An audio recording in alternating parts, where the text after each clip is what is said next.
দর্শন না করে তুই মাথায় হাত দিচ্ছিস। মধু ঠাকুর দৈব বাণী শুনে প্রভুর চরণ দেখেছেন শঙ্খ পদ্ম গদা চক্রবর্তী নারায়ণ।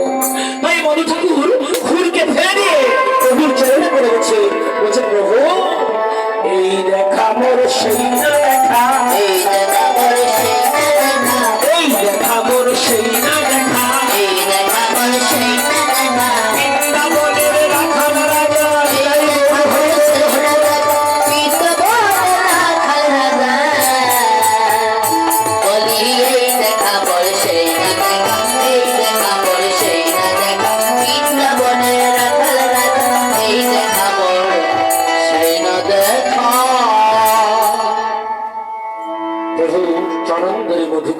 প্রভু এই দেখা মোর সেই তো দেখা, বৃন্দাবনে রাখাল রাজা।